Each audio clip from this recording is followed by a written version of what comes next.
ثلة من الأولين وثلة من الآخرين وأصحاب الشمال ما أصحاب الشمال في سموم وحميم وظل من يحموم لا بارد ولا کریم.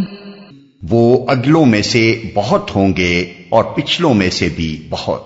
اور بائیں بازو والے بائیں بازو والوں کی بد نصیبی کا کیا پوچھنا.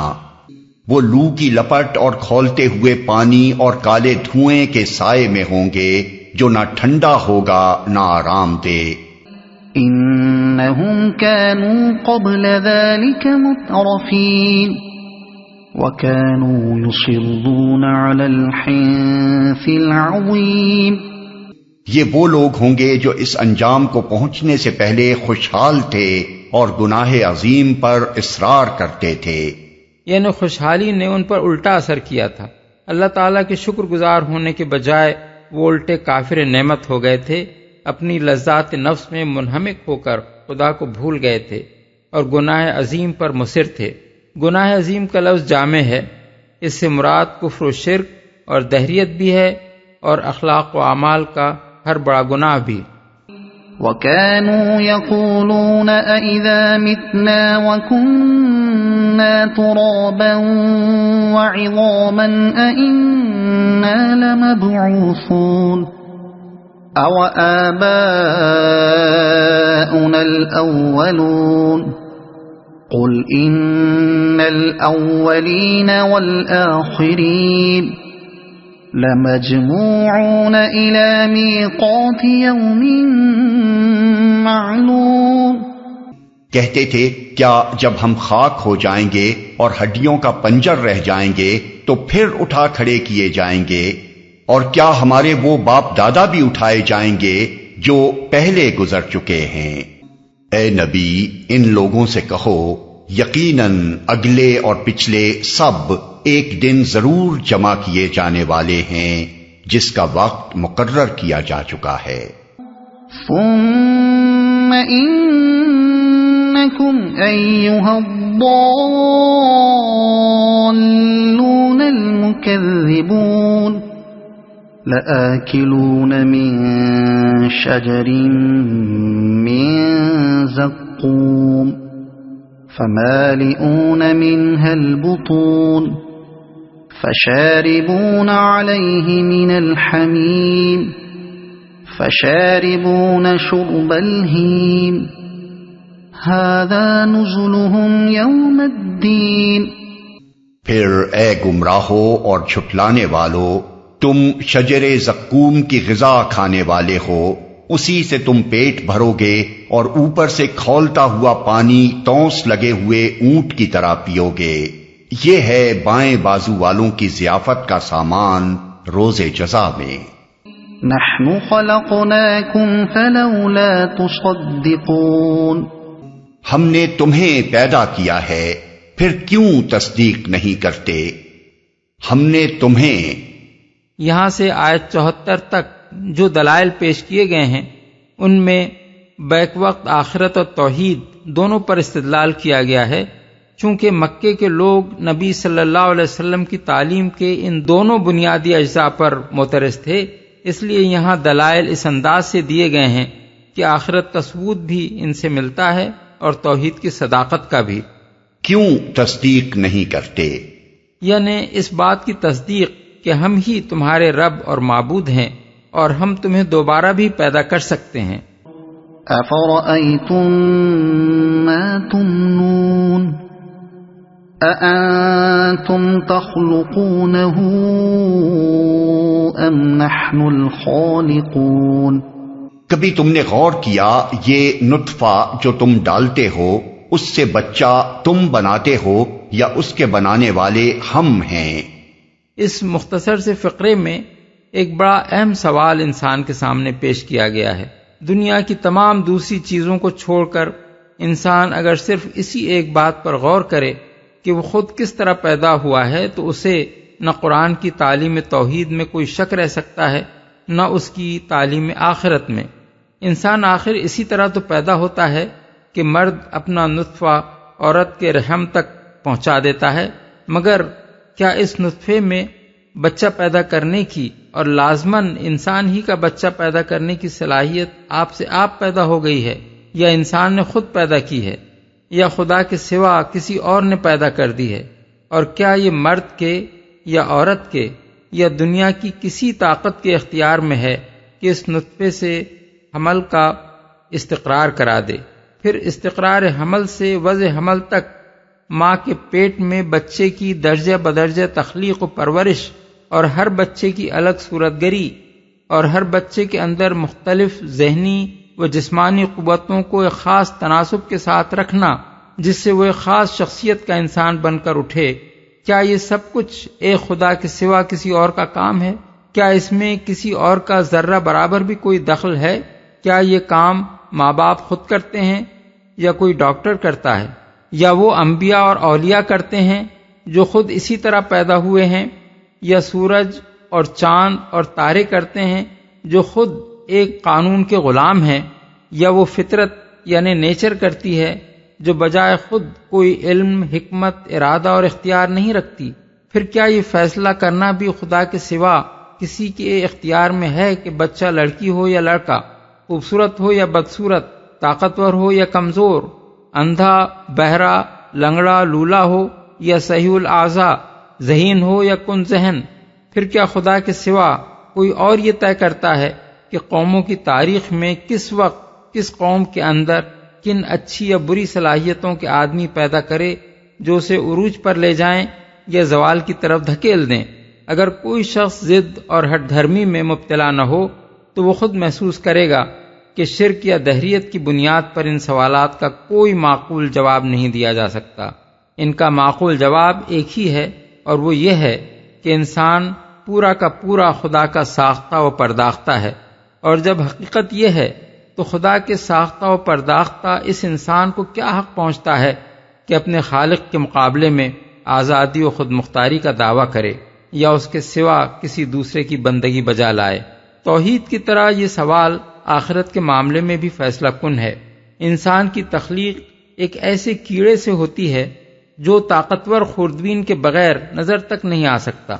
یہ کیڑا عورت کے جسم کی تاریکیوں میں کسی وقت اس نسوانی انڈے سے جا ملتا ہے جو اسی کی طرح ایک حقیر سا خوردبینی وجود ہوتا ہے، پھر ان دونوں کے ملنے سے ایک چھوٹا سا زندہ خلیہ یعنی سیل بن جاتا ہے جو حیات انسانی کا نقطہ آغاز ہے، اور یہ خلیہ بھی اتنا چھوٹا ہوتا ہے کہ خوردبین کے بغیر اس کو نہیں دیکھا جا سکتا۔ اس ذرا سے خلیے کو ترقی دے کر اللہ تعالیٰ 9 مہینے چند روز کے اندر رحم مادر میں ایک جیتا جاگتا انسان بنا دیتا ہے، اور جب اس کی تخلیق مکمل ہو جاتی ہے تو ماں کا جسم خود ہی اسے دھکیل کر دنیا میں ادھم مچانے کے لیے باہر پھینک دیتا ہے۔ تمام انسان اسی طرح دنیا میں آئے ہیں اور شب و روز اپنے ہی جیسے انسانوں کی پیدائش کا یہ منظر دیکھ رہے ہیں۔ اس کے بعد صرف ایک عقل کا اندھا ہی یہ کہہ سکتا ہے کہ جو خدا اس طرح انسانوں کو آج پیدا کر رہا ہے وہ کل کسی وقت اپنے ہی پیدا کیے ہوئے ان انسانوں کو دوبارہ کسی اور طرح پیدا نہ کر سکے گا۔ نحن قدرنا بينكم الموت وما نحن بمسبوقين على أن نبدل أمثالكم وننشئكم فيما لا تعلمون۔ ہم نے تمہارے درمیان موت کو تقسیم کیا ہے اور ہم اس سے عاجز نہیں ہیں کہ تمہاری شکلیں بدل دیں اور کسی ایسی شکل میں تمہیں پیدا کر دیں جس کو تم نہیں جانتے۔ موت کو تقسیم کیا ہے، یعنی تمہاری پیدائش کی طرح تمہاری موت بھی ہمارے اختیار میں ہے۔ ہم یہ طے کرتے ہیں کہ کس کو ماں کے پیٹ ہی میں مر جانا ہے اور کسے پیدا ہوتے ہی مر جانا ہے، اور کسے کس عمر تک پہنچ کر مرنا ہے۔ جس کی موت کا جو وقت ہم نے مقدر کر دیا ہے اس سے پہلے دنیا کی کوئی طاقت اسے مار نہیں سکتی، اور اس کے بعد ایک لمحے کے لیے بھی زندہ نہیں رکھ سکتی۔ مرنے والے بڑے بڑے ہسپتالوں میں بڑے سے بڑے ڈاکٹروں کی آنکھوں کے سامنے مرتے ہیں، بلکہ ڈاکٹر خود بھی اپنے وقت پر مر جاتے ہیں۔ کبھی کوئی نہ موت کے وقت کو جان سکا ہے، نہ آتی ہوئی موت کو روک سکا ہے، نہ یہ معلوم کر سکا ہے کہ کس کی موت کس ذریعے سے کہاں کس طرح واقع ہونے والی ہے۔ تم نہیں جانتے، یعنی جس طرح ہم اس سے عاجز نہ تھے کہ تمہیں تمہاری موجودہ شکل و حیت میں پیدا کریں، اسی طرح ہم اس سے بھی عاجز نہیں ہیں کہ تمہاری تخلیق کا طریقہ بدل کر کسی اور شکل و حیت میں کچھ دوسری صفات و خصوصیات کے ساتھ تم کو پیدا کر دیں۔ آج تم کو ہم اس طرح پیدا کرتے ہیں کہ تمہارا نطفہ قرار پاتا ہے اور تم ماں کے پیٹ میں درجہ بدرجہ بن کر ایک بچے کی صورت میں برآمد ہوتے ہو۔ یہ طریق تخلیق بھی ہمارا ہی مقرر کیا ہوا ہے، مگر ہمارے پاس بس یہی ایک لگا بندھا طریقہ نہیں ہے جس کے سوا ہم کوئی اور طریقہ نہ جانتے ہوں یا نہ عمل میں لا سکتے ہوں۔ قیامت کے روز ہم تمہیں اسی عمر کے انسان کی شکل میں پیدا کر سکتے ہیں جس عمر میں تم مرے تھے۔ آج تمہاری بینائی، سماعت اور دوسرے حواس کا پیمانہ ہم نے کچھ اور رکھا ہے، مگر ہمارے پاس انسان کے لیے بس یہی ایک پیمانہ نہیں ہے جسے ہم بدل نہ سکتے ہوں۔ قیامت کے روز ہم اسے بدل کر کچھ سے کچھ کر دیں گے، یہاں تک کہ تم وہ کچھ دیکھ اور سن سکو گے جو یہاں نہیں دیکھ سکتے اور نہیں سن سکتے۔ آج تمہاری کھال اور تمہارے ہاتھ پاؤں اور تمہاری آنکھوں میں کوئی گویائی نہیں ہے، مگر زبان کو بولنے کی طاقت ہم ہی نے تو دی ہے۔ ہم اس سے عاجز نہیں ہیں کہ قیامت کے روز تمہارا ہر عضو اور تمہارے جسم کی کھال کا ہر ٹکڑا ہمارے حکم سے بولنے لگے۔ آج تم ایک خاص عمر تک ہی جیتے ہو اور اس کے بعد مر جاتے ہو۔ یہ تمہارا جینا اور مرنا بھی ہمارے ہی مقرر کردہ قانون کے تحت ہوتا ہے۔ کل ہم ایک دوسرا قانون تمہاری زندگی کے لیے بنا سکتے ہیں جس کے تحت تمہیں کبھی موت نہ آئے۔ آج تمہیں خاص حد تک ہی عذاب برداشت کر سکتے ہو، جس سے زائد عذاب اگر تمہیں دیا جائے تو تم زندہ نہیں رہ سکتے۔ یہ ضابطہ بھی ہمارا ہی بنایا ہوا ہے۔ کل ہم تمہارے لیے ایک دوسرا ضابطہ بنا سکتے ہیں جس کے تحت تم ایسا عذاب ایسی طویل مدت تک بھگت سکو گے جس کا تم تصور تک نہیں کر سکتے، اور کسی سخت سے سخت عذاب سے بھی تمہیں موت نہ آئے گی۔ آج تم سوچ نہیں سکتے کہ کوئی بوڑھا جوان ہو جائے، کبھی بیمار نہ ہو، کبھی اس پر بڑھاپا نہ آئے اور ہمیشہ ہمیشہ وہ ایک ہی عمر کا جوان رہے، مگر یہاں جوانی پر بڑھاپا ہمارے بنائے ہوئے قوانین حیات ہی کے مطابق تو آتا ہے۔ کل ہم تمہاری زندگی کے لیے کچھ دوسرے قوانین بنا سکتے ہیں جن کے مطابق جنت میں جاتے ہی ہر بوڑھا جوان ہو جائے اور اس کی جوانی و تندرستی لازوال ہو۔ وَلَقَدْ عَلِمْتُمُ النَّشْأَةَ الْأُولَى فَلَوْلَا تَذَكَّرُونَ۔ اپنی پہلی پیدائش کو تو تم جانتے ہو، پھر کیوں سبق نہیں لیتے؟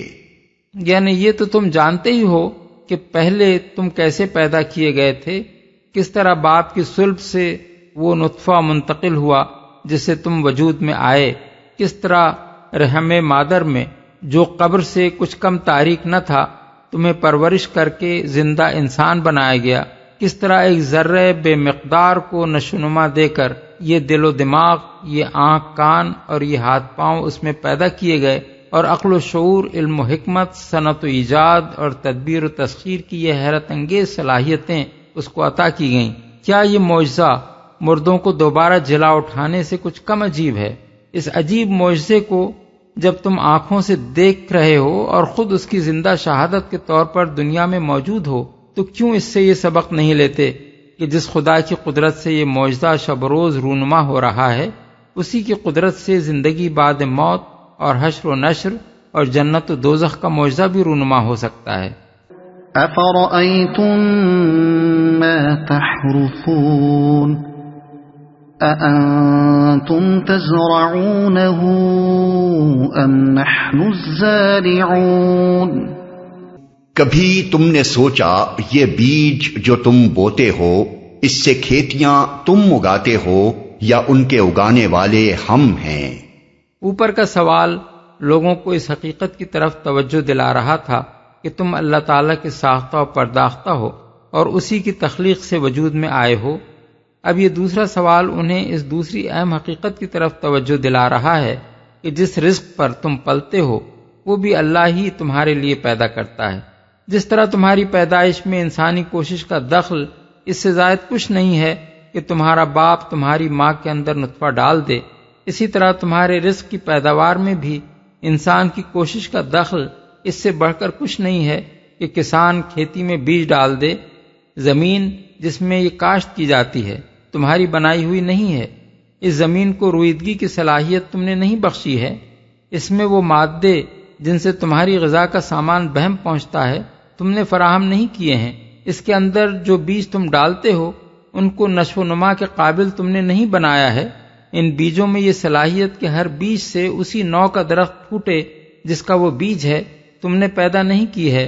اس کاشت کو لہلاتی کھیتیوں میں تبدیل کرنے کے لیے زمین کے اندر جس عمل اور زمین کے اوپر جس ہوا، پانی، حرارت، برودت اور موسمی کیفیت کی ضرورت ہے، ان میں سے کوئی چیز بھی تمہاری کسی تدبیر کا نتیجہ نہیں ہے۔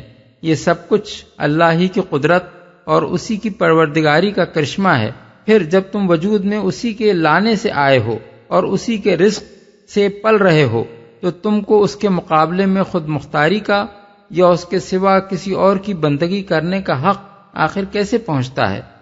اس آیت کا ظاہر استدلال تو توحید کے حق میں ہے، مگر اس میں جو مضمون بیان کیا گیا ہے اس پر اگر آدمی تھوڑا سا مزید غور کرے تو اسی کے اندر آخرت کی دلیل بھی مل جاتی ہے۔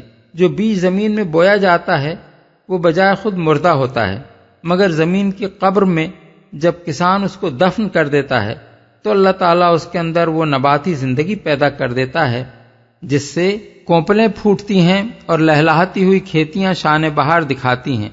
یہ بے شمار مردے ہماری آنکھوں کے سامنے آئے دن قبروں سے جی جی کر اٹھ رہے ہیں۔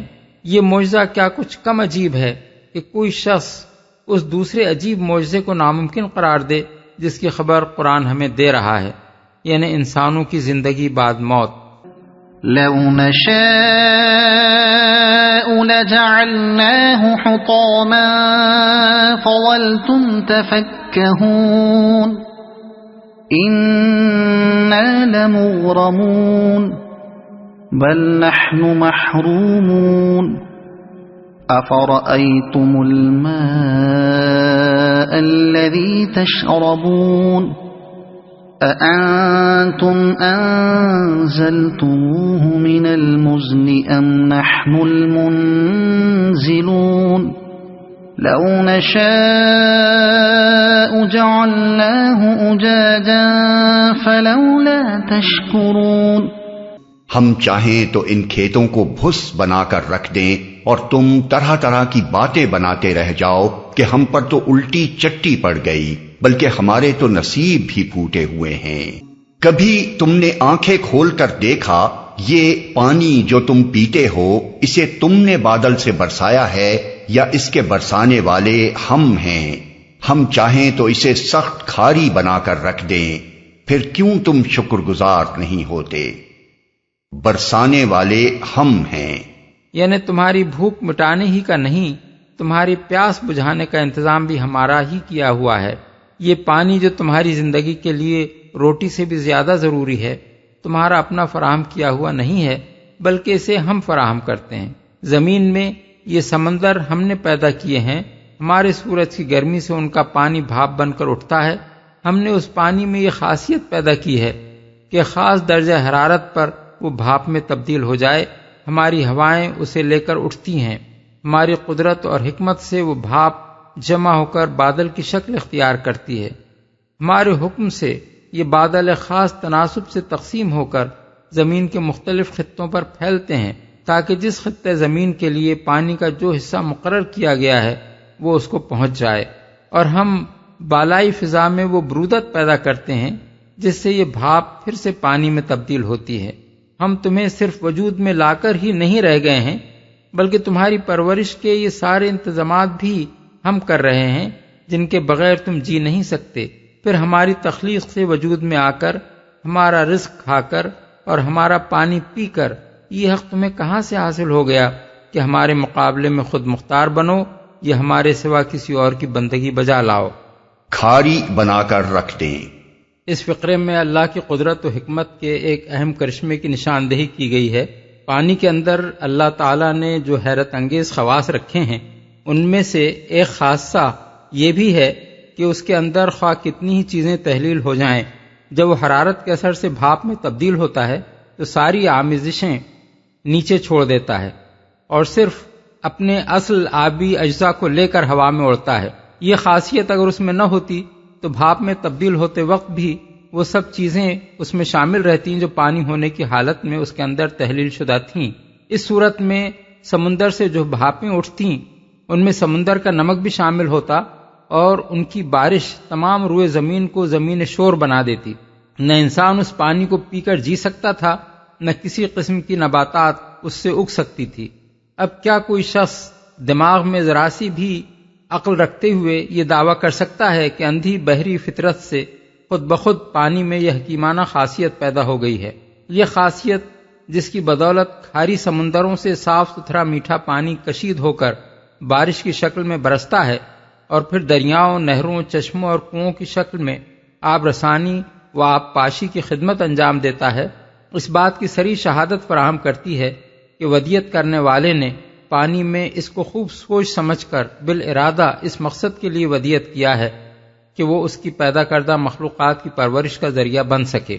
جو مخلوق کھاری پانی سے پرورش پا سکتی تھی وہ اس نے سمندر میں پیدا کی اور وہاں وہ خوب جی رہی ہے، مگر جس مخلوق کو اس نے خشکی اور ہوا میں پیدا کیا تھا اس کی پرورش کے لیے میٹھا پانی درکار تھا اور اس کی فراہمی کے لیے بارش کا انتظام کرنے سے پہلے اس نے پانی کے اندر یہ خاصیت رکھ دی کہ گرمی سے بھاپ بنتے وقت وہ کوئی ایسی چیز لے کر نہ اڑے جو اس کے اندر تحلیل ہو گئی ہو۔ کیوں تم شکر گزار نہیں ہوتے؟ بالفاظ دیگر کیوں یہ کفران نعمت کرتے ہو کہ تم میں سے کوئی اس بارش کو دیوتاؤں کا کرشمہ سمجھتا ہے اور کوئی یہ خیال کرتا ہے کہ سمندر سے بادلوں کا اٹھنا اور پھر آسمان سے پانی بن کر برسنا ایک فطری چکر ہے جو آپ سے آپ چلے جا رہا ہے، اور کوئی اسے خدا کی رحمت سمجھتا بھی ہے تو اس خدا کا اپنے اوپر یہ حق نہیں مانتا کہ اسی کے آگے سر تاج جھکائے۔ خدا کی اتنی بڑی نعمت سے فائدہ اٹھاتے ہو اور پھر جواب میں کفر و شرک اور فسق و نافرمانی کرتے ہو۔ أفرأيتم النار التي تورون أأنتم أنشأتم شجرتها أم نحن المنشئون نحن جعلناها تذكرة ومتاعا للمقوين۔ کبھی تم نے خیال کیا یہ آگ جو تم سلگاتے ہو اس کا درخت تم نے پیدا کیا ہے یا اس کے پیدا کرنے والے ہم ہیں؟ ہم نے اس کو یاد دہانی کا ذریعہ اور حاجت مندوں کے لیے سامان زیست بنایا ہے۔ درخت سے مراد یا تو وہ درخت ہیں جن سے آگ جلانے کے لیے لکڑی فراہم ہوتی ہے، یا مرخ اور عفار نامی وہ دو درخت ہیں جن کی ہری بھری ٹہنیوں کو ایک دوسرے پر مار کر قدیم زمانے میں اہل عرب آگ جھاڑا کرتے تھے۔